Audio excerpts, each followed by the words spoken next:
Hello and welcome to the July Diaries. All of July I was writing the introduction for Betty Bendell, My Life and I, which was a lot of fun.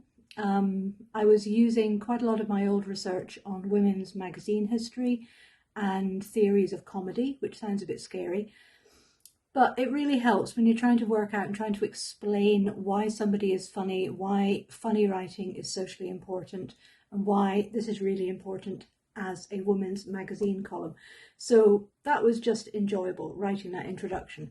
And then for the rest of the month, I was working through the text, proofreading it again for the third time, and also writing the notes, the explanatory notes at the end of the book, where I explained the terms that are probably really out of date. And also having in the back of my mind someone, say, from the Midwest of America who doesn't know about British culture or the last 40 years of what we've been saying and doing, and trying to explain the terms that they might find completely unfamiliar, ridiculous, and just trying to explain. So I finished the notes. That was good. We had a bit of a rescheduling problem as well, because we decided that the book we were going to publish we had planned to publish in July 2023 was actually not possible because of reasons with a capital R. So we pulled that book, and then we were left with a July-shaped hole next year. So I had to do some reshuffling of the schedule. So the book we had been planning to publish in November 23, the Voluble Topsy, we pulled that forward into July. And then we also pulled the January 24 book back into November. So that gave us a complete slate of 6 books for 2023, which meant I could get the postcard done. But that also meant suddenly I had to prepare materials for the sales conference, which is happening in early August, for the July 2023 book that I had not expected to do for another 4 or 5 months. So that was a scramble.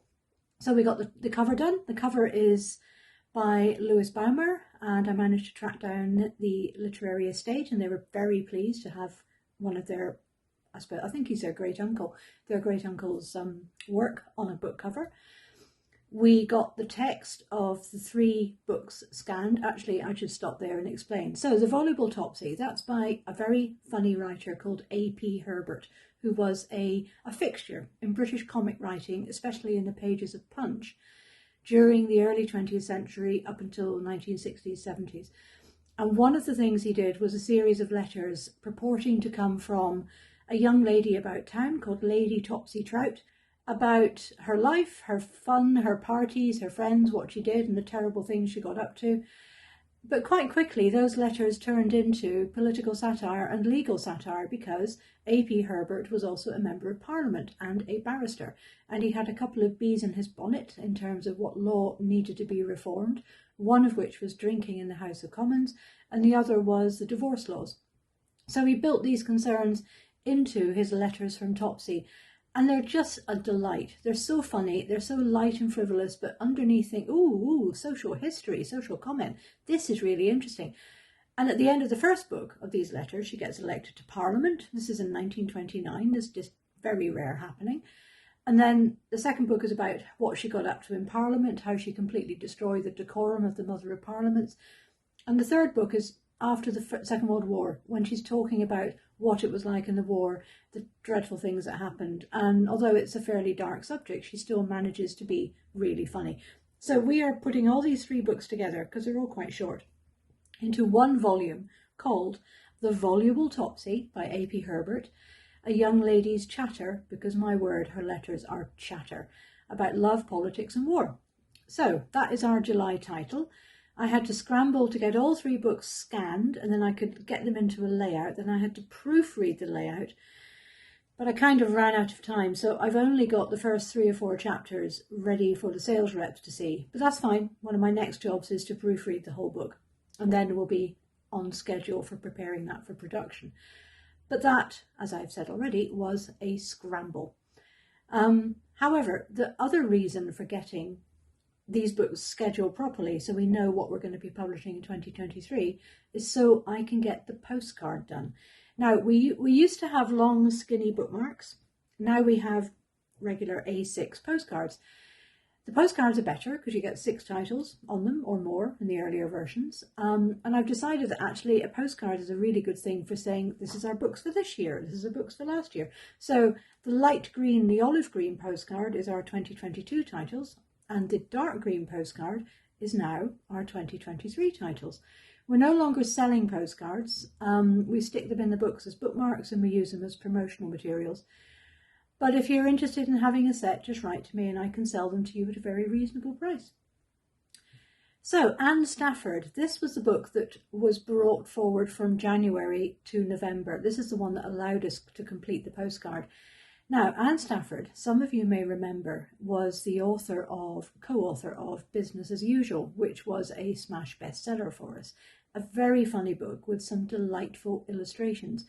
Anne Stafford did the illustrations. And then she and Jane Oliver went on to have very successful parallel and joint careers as romance and historical novelists.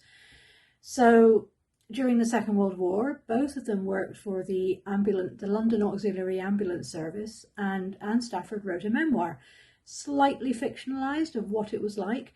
It's really, really good. So Anne Stafford, Army Without Banners, which is about the women volunteers in the Second World War during the Blitz in London, mostly in the ambulance service, but later on she talks about the canteen workers, the welfare workers, people working on the in the riverboat emergency services. It's just really good, and we've got such a good cover from a Second World War documentary film, which was written by Stephen Spender, the poet. Photograph is by John Hind, and it's of a rather exhausted but indomitable London ambulance worker during the Blitz. So that's coming out in November 23. A long time away, I do realise this, but in publishing you are continually thinking a year ahead, if not further ahead. The books that are coming out right now, I haven't lost interest in, but my goodness, I've been working on them so long.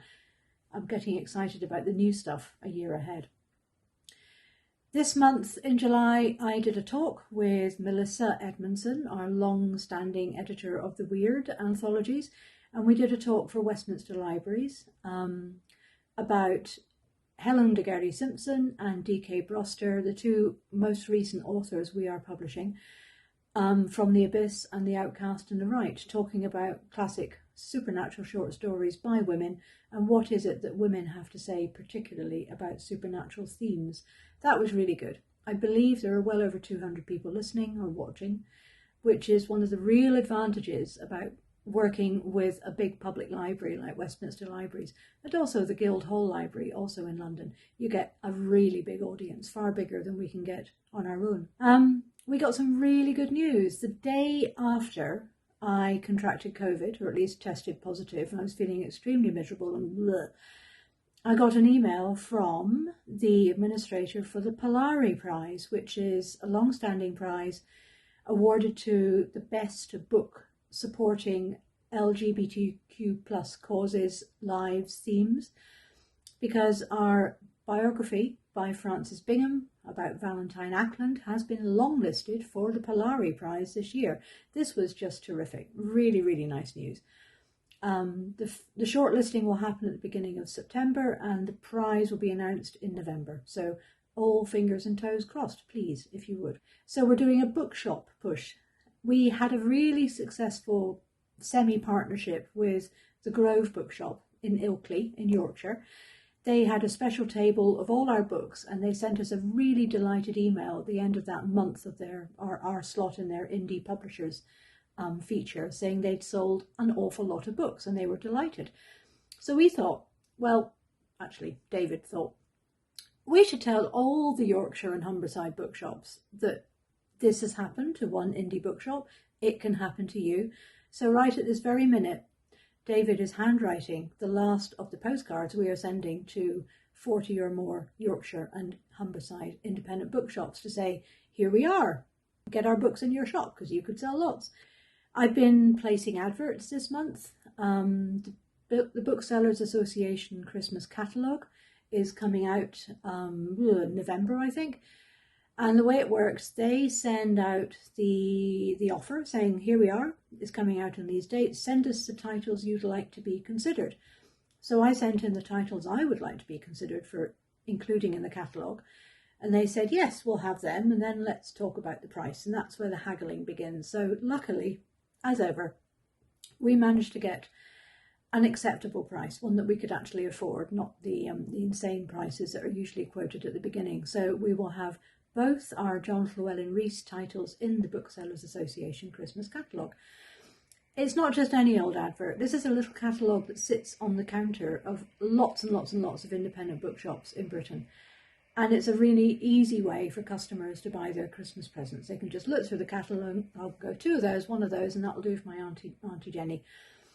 So we're hoping to have really good sales from that. We've also put an advert in the Oldie, which is an institution now in Britain. It's a magazine for older people, but it's very irreverent. It's very grumpy. They pull no punches, they hold no prisoners, and it's for people who have very strong opinions. And I thought, well, why not?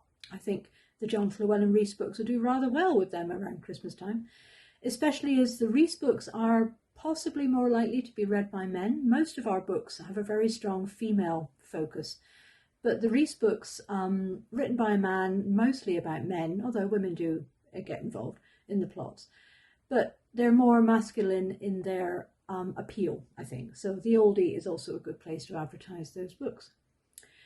And finally, at the very, very end of July, I got a lovely email from the Corsham bookshop. Corsham is a very small and extremely beautiful little village, about 15 minutes into Wiltshire from Bath. And it's a kind of village where you would have Elizabeth Gaskell novels filmed. You might get a Bronte's book film, not Bronte's, no, certainly a Jane Austen book. You get a classic 19th or late 18th century novel filmed in a village like that because it is super preserved.